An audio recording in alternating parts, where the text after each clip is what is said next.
रहीम। पंजाबी में या हमारी पठवारी ज़ुबान में कहते हैं हुण राम है, और उर्दू में कि अब आराम आ गया, आपको मज़ा आ गया। इलेक्शन का बड़ा ज़ोर देते थे इमरान रियाज साहब, वोट ज़रूर डालो, वोट बड़ा ज़रूरी है जी। और दूसरे कहते थे वोट को इज्जत दो, इज्जत मिली है ना आपको। ऐसे इलेक्शन बूथों को किक्के लगाते हुए देखा गया, नीचे बिखरे पड़े हैं, पकड़ दकड़, बंदे मरे और धांधली हुई है जी, ये हुआ जी वो। और ये जमहूरियत है, यही इसका हुस्न है। और कितने एंकर्स को मैंने अभी बयान देते सुना है, या दूसरे तजियाकार, वो कह रहे हैं कि हमें शर्म आ रही है कि हम इस सिस्टम का हिस्सा हैं। जो कुछ हुआ है कहते हैं हमें शर्म आ रही है। तो अल्हम्दुलिल्लाह, मैंने पिछले अपने एक वीलाग में कहा था कि मैंने पूरी ज़िंदगी में इस सिस्टम का हिस्सा नहीं बना। मैंने एक वोट भी ज़िंदगी में नहीं दिया है। इस वजह से नहीं कि यहाँ धांधली होती है, बल्कि सिर्फ इस वजह से कि ये मुशरकाना निज़ाम है, ये शैतानी निज़ाम है, ये बदतरीन तर्ज हुकूमत है, और इससे ज़्यादा कोई इंसानियत की तज़लील नहीं है। और वो जो किसी ने कहा कि जमहूरियत वो तर्ज हुकूमत है जिसमें बंदों को गिना जाता है, तोला नहीं जाता, बंदों की कोई वैल्यू नहीं होती है, बल्कि उनकी वैल्यू डाउन कर दी जाती है। आलम और जहल यहाँ बराबर होते हैं। चरसी, बंगी और जो भी दूसरे हों होशोवास वाले, वो बिल्कुल एक वज़न रखते हैं। और फिर अवाम को कितना बड़ा धोखा दिया जाता है कि वादे किए जाते हैं, सब्ज़ बाग दिखाए जाते हैं।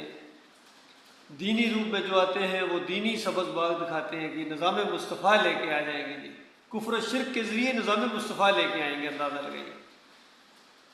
उनसे बड़े फ़रेबकार आए, उन्होंने कहा मदीना रियासत बना देंगे। उनसे बड़े फ़रेबकार आए, कहते हैं हम नबी का जो दीन है वो तख्त पर लाएंगे। असल में ख़ुद ये तख्त पर बैठने के शौकीन थे। इस्लाम से इनको कोई गर्ज नहीं है, सिर्फ इनको इस्लामाबाद चाहिए। ये मामला अल्लाह के बंदों, 75 साल से तुम्हें धोखा दिया जा रहा है, और तुम इस लायक हो, बिल्कुल कौम के लोगों, मेरे पाकिस्तानियों, तुम इसी लायक हो कि तुम्हें हर बार धोखा दिया जाए, तुम्हारे साथ फ्रॉड किया जाए, तुम्हारा मजाक उड़ाया जाए, क्योंकि आप चाहते ही नहीं हैं कि सही मानों में कोई दीन इस्लाम की कोई बात हमारे सामने आए। इसी कुफ्र शिर्क में खुश रहते हो, इन्हीं मसलकों के अंदर। कोई बरेलवी है, कोई देवबंदी है, कोई अहले हदीस है, कोई सल्फ़ी है, चकड़ालवी, सरवर्दी, नक्शबंदी, सारे इनके मसलक है, इसी में खुश रहते हैं। पीर साहब की पिंडलियाँ बस दबाते रहते हैं हर वक्त, मौलवी साहब के पीछे चलते हैं, मौलवी साहब के पीछे। जो मौलवी साहब ने फरमा दिया, कभी खुद नहीं दीन को समझेंगे, और कभी अल्लाह की किताब की तरफ खुद नहीं आएंगे। हालांकि तर्जमे हो चुके, गौर करो ये तर्जमे किस लिए हुए थे? ये तर्जमे अवाम के लिए हुए थे। और जब अवाम तर्जमा पढ़ते हैं तो मौलवी साहब कहते हैं तुम कुरान को समझ नहीं सकते, तुम अकेले ना तर्जमा पढ़ना, पीर साहब की ज़ेरे निगरानी पढ़ना, मौलवी साहब की ज़ेरे क़यादत तर्जमा पढ़ना। हालांकि अल्लाह की किताब है, आसान किताब है, आसान तरीके से नाजिल हुई है, समझ में आने वाली बात है। और साहबा के अक़वाल आते हैं कि कहते हैं पहले हमने ईमान को समझा, फिर हमने कुरान को समझा। ईमानदार कुरान को समझ सकता है, पहले अल्लाह के साथ तल्लुक़ पैदा होता है, अपने अल्लाह की इज़्ज़त और वक़ार दिल के अंदर, अल्लाह का खौफ दिल के अंदर आता है। बाकी ये शैतानी लोग सारे, ये चादरें चढ़ाने वाले और सब मेले करने वाले, या अली मदद के पटे बनवाने वाले, दुनिया में जन्नती दरवाजे लगवाने वाले, अंदाज़ा लगाइए, शर्म नहीं आती है। फिर वहाँ से गुजरे भी हैं, ऑक्सफोर्ड के पढ़े हुए, मदीना यूनिवर्सिटी के पढ़े हुए, जामिया अज़हर के पढ़े हुए, देवबंदी और बेलवी भी, सारे सेल्फी भी, किसी की जरूरत नहीं है इसके खिलाफ आवाज़ उठाए। ये कुफ्र शिर्क करने वालों, क्या खेल खेल रहे हो इस्लाम के साथ। मौदूदी साहब की ज़िंदगी के अंदर प्रोफेसर गफूर ने जाकर चादर चढ़ाई थी, और सिराजुल हक साहब ने भी चादरें चढ़ाते हुए देखे गए, दुआएं मांगते हुए। और ये इमरान खान साहब पटा बनवाते हुए पकड़े गए, सजदे करते हुए देखे गए हैं। सारे रंगून में जाके घंटा खड़काते हुए देखे गए मर्द मोमन मर्द हक। इंदिरा गांधी के मरने के ऊपर जाके फातिहा पढ़ते हुए देखे गए मर्द मोमन मर्द हक। अली ने जो कहा था ना, बिल्कुल पूरी तरह इनके ऊपर फिट आता है। करे गैर बुत की पूजा तो काफिर, क्वाकब में माने करिश्मा तो काफिर, मगर मोमनों पर कशादा है राहें, परस्तश करें शौक से जिसकी चाहे। ये मोमन जो मर्जी करे, ना इस्लाम में कुछ फर्क आए ना ईमान बिगड़े, तो इस तरह की बात है। इनका ईमान शिर्क आलूदा होता ही नहीं है। ये माथे रगड़े, ये कब्रों के ऊपर चादरें चढ़ाएं, ये वहाँ जाके सजदे करें, रुकू करें, वहाँ की ये नजरों न्याज़ें खाएं, देगे पकाएं, जो मर्जी करें। हिंदू भी इनको शर्म दिलाता है, लेकिन इन बेशर्मों को फिर भी शर्म नहीं आती। हिंदू इनको ललकार ललकार कर कहता है कि मुसलो, कैसे तुम कहते हो मूर्ति के पुजारी नहीं हो, तुम अपनी मूर्ति को लटा के पूजते हो, तुम्हारा बाबा लेटा हुआ है। उनकी मूर्ति कुछ खड़ी नजर तो आती है जरा, इनका बाबा नीचे हड्डियां खाक पिंजर, और पिंजर के पुजारी हो, हड्डियों के पुजारी हो। इनको दाता दस्तगीर मुश्किल के शाह जितरवा कहने वालों, तुम्हारी अल्लाह इज्जत करेगा दुनिया के अंदर। हिंदू तुम्हारे मजाक उड़ा रहा है तुम्हारे सिलेक्शन का, पूरी दुनिया में एक तमाशा बना हुआ है तुम्हारा। और मुझे हैरत होती है कौन लोग ये कर रहे हैं, पीछे कौन है इनके, कौन है हैंडलर इनका, कौन है डोरियां हिलाने वाला। बहरहाल जो भी है, जो भी है, वो अल्लाह का बहुत बड़ा मुजरम है। और ये पीछे चलने वाले, इस सिस्टम में हिस्सा लेने वाले बहुत बड़े मुजरम हैं। और फिर अल्लाह का नाम लेते हैं कि अल्लाह की मदद से, अल्लाह के भरोसे पर मैंने ये मामला किया था। इमरान रियाज खान कहते हैं अल्लाह के भरोसे पर निकलो बार वोट देने के लिए। और जो हारे वो भी कहते हैं अल्लाह मेरे साथ, कुरान पर हाथ लगाते हुए, कुरान पर हाथ अल्फ ले रहे हैं, कुरान को आड़ बना रहे हैं, बिस्मिल्लाहिर्रहमानिर्रहीम के साथ पढ़ रहे हो। बेईमानो, तुम्हारा बिस्मिल्लाह के साथ क्या तल्लक है, तुम्हारा माशाअल्लाह के साथ क्या तल्लक है, तुम अल्लाह का नाम क्यों लेते हो बेईमानो शैतानी सिस्टम के अंदर। कुफ्र शिर्क का सिस्टम, निज़ाम, शैतानी सिस्टम को आगे बढ़ाते हो और कहते हो बिस्मिल्लाहिर्रहमानिर्रहीम। शर्म आनी चाहिए। तुम्हारी मिसाल के लिए मैं एक वाक़या बयान करता हूँ, फिर तुम्हें पता चलेगा ये जमहूरियत क्या है। एक दफ़ा मुझे मेरे एक दोस्त ने वो ऑयल टैंकर के साथ बैठा दिया। मैंने जाना था रावलपिंडी से नौशहरा शायद जाना था या किसी और जगह जाना था, आगे इसी रोड के ऊपर। तो उन्होंने कहा हमारा ये टैंकर देखो यहाँ से जा रहा है, इसके साथ बैठ लो, ज़रूरी अड्डे पर जाओगे, वहाँ से कोच में जा, ये खुली सीट है। मैं कहा चलो ठीक है, कोई बात नहीं, इतना मुझे जल्दी भी कोई नहीं है। उन्होंने भी कहा, उन्होंने कहा भाई आए चले, हमारे साथ चले। मैं बैठ गया उनके साथ। तो जब टेक्सले से थोड़ी देर पहले एक दाएं तरफ पगडंडी सी निकलती है दरख्तों के अंदर से, उधर जब मोड़ने लगे तो मैंने कहा ये किधर ले जा रहे हैं। बहरहाल कोई नहीं, उन्होंने कहा अब ज़रा अंदर थोड़ा सा यहाँ रेस्ट करनी है, थोड़ा होटल है, चाय शाय पीनी है, आप फिक्र ना करें, बस यानी 15-20 मिनट लगेंगे। मैंने ठीक है कोई बात नहीं, मुझे किसी से है। मैं जब थोड़ी देर बाद देखा तो नीचे से ये जो भी इनकी आवाज़ें आ रही थी, वो जो खड़ा किया इन्होंने, तो मैंने शीशे के अंदर से ये शीशा नीचे उतार के नीचे देखा तो ऑयल में से तेल चोरी कर रहे थे। जब चोरी ये वहाँ से बेचते थे, लेने वाला भी वहाँ जो पैमाना सा रखा हुआ था, गैलन सा, उसके अंदर वो डाल रहा था, और उसका जो भी निशान था जहाँ तक उसने वो लेना था, उससे वो डालते डालते थोड़ा सा ऊपर हो गया। तो जो तेल देने वाला था वो उसको कहता है बेईमानी करते हो, बेईमानी करते हो, ज़्यादा निकाल लिया। तो आगे से वो कसम उठा के कहता है अल्लाह की कसम मैंने आज दिन तक बेईमानी नहीं की है। हालांकि दोनों बेईमान चोरी कर रहे थे। और उस मामले में कहते हैं हम बिल्कुल सही हैं, ज़रा बराबर हम जो है ना बेईमानी नहीं करते हैं, हम बिल्कुल जितना पैमाना उतना हम लेते हैं, निकालते हैं वहाँ से। तो देखिए अपनी चोरी के अंदर वो जो फेयरनेस है वो दिखा रहे हैं और कहते हैं कि यहाँ बिल्कुल सही तोलते हैं। बिल्कुल यही मामला इन जमहूरियत के प्रस्तारों का है कि अल्लाह के साथ जो ओदम मचाया हुआ है, धांधली की हुई इन्होंने। यहाँ इनके साथ थोड़ी सी हो जाती है तो कहते धांधली हुई है, और तुमने धांधला किया हुआ है अल्लाह के साथ। ये जमहूरियत धांधला है, कुफ्र शिर्क है, शैतानी चीज़ है, अल्लाह के हक के ऊपर ढाका है। कहता हमारे वोट चुराए हैं, तुमने अल्लाह का दीन चुराया है, ईमान चुराया है, वफा चुराई है। बेवफाओ, अल्लाह के साथ गदर करने वालों, बेवफाई करने वालों, अल्लाह ने तुम्हें पैदा किया, ज़मीन अल्लाह की, आसमान अल्लाह के, चंद दिनों की आजमाइश के लिए यहाँ भेजे गए, और यहाँ तुम अपनी खुदाई सिर्फ कानून के अंदर तुमने लिख दिया कि हकमियत अल्लाह की। ये एक मजाक किया है तुमने अल्लाह के साथ। क्योंकि हकमियत तो तुम अल्लाह की मानते ही नहीं हो। हकमियत तो तुम्हारी अपनी होती है, तुम्हारे ख़ानदान की हकमियत है, मालदार की हकमियत है, जज साहब की हकमियत है, आर्मी ऑफिसर्स की हकमियत है, सियासी लीडरों की हकमियत है, मौलवी साहब की हकमियत है, पीर साहब की हकमियत है। अल्लाह को तो ये पूछते ही नहीं, ना डरते हैं।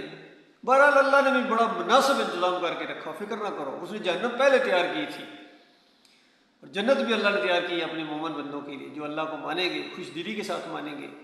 अल्लाह ने उनके लिए बड़ी बादशाही तैयार करके रखी हुई है। हमेशा की जवानियाँ, हमेशा की सेहत, खुशियाँ, खूबसूरतियाँ और क्या कुछ मालिक ने अपने बंदों के लिए तैयार, जो अल्लाह को माने, अल्लाह से डरे। और इन नमक हराम गद्दारों के लिए जहन्नम मुंह खोले इनका इंतज़ार कर रही है। बेचैन है वो, यकीन कीजिए, बेचैन है कब आएंगे। और ऐसा खौफनाक घर इनका वहाँ तैयार है। जो भी अल्लाह के साथ शिरक करेगा, अल्लाह के अलावा किसी और को पुकारेगा, या अली मदद, या रसूल अल्लाह मदद, या गौसल मदद, तावीज़ गंडे हैं, वास्ते वसीले हैं, उर्स और मेले हैं, रुकू और सजदे साबित कर रहे हैं हज़रत साहब। कुरान से दावतुल कुरान लिखी जा रही है, फ़हमुल कुरान लिखी जा रही है, तफ़हीमुल कुरान लिखी जा रही है, जौहरुल कुरान लिखी जा रही है। नाम इनके देखिए, लेकिन इसके अंदर इनकी करतूत देखिए। फ़ज़ाइल अमाल है जी, अमाल।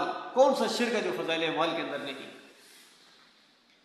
अमल उनके लिए जिनका ईमान सही हो। बाकी जो कब्र प्रस्त हों और कब्रों के सामने लेटने वाले, सजदे करने वाले, चादरें चढ़ाने वाले, उर्स और मेले करने वाले मसलक प्रस्त, इनके अमाल की मिसाल अल्लाह ने सूरह इब्राहिम के अंदर दी है। इनकी मिसाल ऐसे है जैसे राख का एक ढेर होता है, हवा चले उसमें वहाँ एक ज़र्रा भी बाकी नहीं रहता है। फैसले की आंधी चलने दो, क़यामत की आंधी जब चलेगी ना, तुम्हारी झोली में फूटी कौड़ी भी नहीं होगी। उम्रे करने वालों, तहज्जुद गुज़ारों, जहाद करने वालों, हज करने वालों, हाजी साहबान, हाफ़िज़ कुरान साहब, सब कुफ्र शिरक होते देख रहे हैं आप। तमाशा बनाया हुआ है, मुहाफ़िज़ बने हुए कुफ्र शिरक के। तुम्हारे साथ वो कुछ होने वाला है जो आप तुम तसव्वुर भी नहीं कर सकते। ऐसा खिलाफ़े तो को फैसला सुनोगे कि तुम्हारा सीना गमो गुस्सा से फट जाएगा, लेकिन अल्लाह के फैसले के अंदर कोई तब्दीली नहीं पाओगे। लिल्लाह तौबा करो, माफ़ी मांगो, अब भी वक्त है। क्या अब भी वक्त नहीं आया है कि तुम इस कुफ्र शिरक की दलदल से निकलो, इस फ्रॉड से निकलो, इस फ्रॉड से निकलो।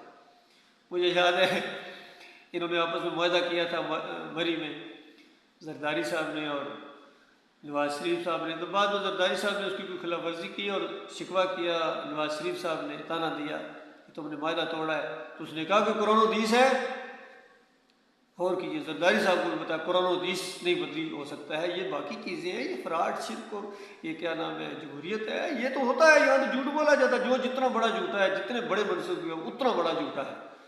झूठ बोलते हैं, कौम को फ्रॉड करते हैं, और कौम बिल्कुल सही है इसके साथ। इनको ऐसे ही लीडर चाहिए थे, यकीन करो। इस कौम को अच्छे लीडर चाहिए ही नहीं, इनको ऐसे ही लोग चाहिए। इनकी मिसाल बनू इसराइल के उस वाक़े की तरह है, जिस तरह बनू इसराइल के अंदर जब एक वक्त आया कि दो आदमियों को सजाए मौत का फ़ैसला हुआ, कोठरी में गोया बंद कर दिए गए। एक मुरब्बा डाकू था और एक ईसा इब्ने मरियम थे। और जब बादशाह ने अपनी उस ताजपोशी की खुशी में अपनी खुदाई का इजहार करने के लिए कहा कि एक आदमी जिसको सजाए मौत हो चुकी है, मैं माफ़ी का ऐलान करता हूँ, अपने अपने इलाके के लोगों को इख्तियार देता हूँ। तो इस इलाके के अंदर जहाँ ये दो बंदे कैद में थे, सब ने, पूरी पार्लियामेंट ने मुतफिका तौर पर फैसला किया कि मुरब्बा डाकू को छोड़ दो और ईसा इब्ने मरियम को नहीं छोड़ना है। तो अंदाज़ा लगे इंसानों ने इस तरह अपनी तारीख़ रकम की है। यह और बात कि अल्लाह ताला ने ईसा अलैहिस्सलाम को उठा लिया जिस्म समेत, और वो क़यामत की निशानी है, क़यामत से पहले उनका नुज़ूल है, और ये सब कुछ होना ही होना है। बाकी ये जो वैदी का ये फ्रॉड किया जा रहा है, झूठ बोला जा रहा है, बिल्कुल झूठ है, बिल्कुल इसकी कोई हकीकत नहीं है, प्रोपेगेंडा है बहुत बड़ा। सिर्फ ईसा इब्ने मरियम का नुज़ूल है, और उससे पहले मुसलमान आधी दुनिया फ़तह कर चुके होंगे इंशाअल्लाह, ईमान खालिस की बुनियाद के ऊपर। तौहीद की दावत उठेगी जब, अल्लाह ताला की मदद इन मोमिनों के साथ होगी। लिहाजा ये अल्लाह की पार्टी है, अल्लाह की पार्टी का साथ दो, अल्लाह के बंदों साथ। ये वोटों के ज़रिए नहीं, ईमान अकीदे का इज़हार करो उस अंदाज से जिस तरह तमाम अंबिया ईमान की दावत देते हैं, तौहीद की दावत, इस पर इकट्ठे होते हैं। और आखिरी नबी मोहम्मद सल्लल्लाहु अलैहि वसल्लम की ज़िंदगी तो बेहतरीन नमूना हमारे लिए। तौहीद की दावत उन्होंने उठाई थी, इलेक्शन नहीं लड़े थे, 1 से 2, 2 से 3 होते चले गए, देश निकाला दिया गया। वहाँ फिर मारने आए मदीने, और फिर अल्लाह की मदद आई, और फिर इन्होंने इनके बड़े बड़े मारे गए और बाकी दुम दुबा के भागे। यही कुछ होगा, अब भी इसी तरीके से होगा। तो एक दावत उठेगी इंशाअल्लाह, इसी बुनियाद के ऊपर उठेगी। इलाहुकुम इलाहुन वाहिद ला इलाहा इल्ला हुवल रहमानुर रहीम। तुम्हारा इलाह एक है, तुम्हारा दाता दस्तगीर एक मुश्किल कुशा अल्लाह है, कोई और नहीं। बाकी सब झूठ है, फ्रॉड है, बकवास है।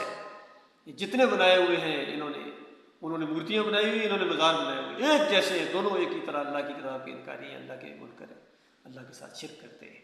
जब तक इनकी कली न खोल दी जाए कोई खैर नहीं आ सकती उम्मत के अंदर। मेरे प्यारे भाइयों, मैं आपका भाई हूँ, हकीकी खैर खा हूँ। तुम्हारी जिल्लत और ख्वारी के ऊपर मेरा दिल कुड़ता है, यकीन करो। और ज़्यादा दिल कुड़ता है कि मरने के साथ तुम आग में जाने वाले हो, हमेशा की आग के अंदर, और इनके ऊपर लनते भेजोगे। ये भी वहीं होंगे, तुम्हारे लीडर भी वहीं होंगे, और वहाँ एक दूसरे के ऊपर हमेशा हमेशा लनते भेजोगे। खून और पीप की वादियों के अंदर तुम्हें गोते दिए जाएंगे, तुम्हारे सिर सारे सरा हो जाएंगे जिस तरह बुनी सिरी होती है, और थोड़े गुर्ज अंगारा बने हुए तुम्हें मारे जाएंगे यहाँ मरने के साथ से लेकर फिर हमेशा हमेशा के लिए। जिस तरह पहलों के साथ यही हुआ, तुम्हारे साथ भी यही होगा। उन्होंने भी बड़े सबज बाग दिखाए थे, कोई सोने के दरवाजे लगाने वाले, कोई हलवे बांटने वाले, और कोई उर्स और मेले करने वाले, सारे वहाँ पहुँचे हुए हैं। तुम भी वहाँ पहुँचोगे। अल्लाह ताला तुम्हें बचाए, तुम्हें गौर फिक्र करें। लेकिन जब तक तुम अल्लाह की तरफ रुख नहीं करोगे, अल्लाह ज़बरदस्ती कभी नहीं करेगा। हालांकि वो ज़बरदस्ती कर सकता है लेकिन नहीं करेगा, उसने ये निज़ाम ही नहीं बनाया है। और मेहनत समाजित करना तो बड़ी दूर की बात है, क्योंकि दो रास्ते अल्लाह ताला ने दिखा दिए। जिसका जी चाहे अल्लाह का रास्ता इख्तियार कर ले, और जिसके जी में आए इन्हीं का, बरेलवियों का, देवबंदियों का, हदीसियों का, या पीटीआई का, या मुस्लिम लीग का, या जो भी सूफीज़म का है, जमहूरियत का रास्ता इख्तियार करें। या अल्लाह का रास्ता है या बाकी सारे ये शैतान के रास्ते हैं। अब आपको इख्तियार है। अल्लाह ताला आपको सही फैसला करने की तौफीक अता फरमाए।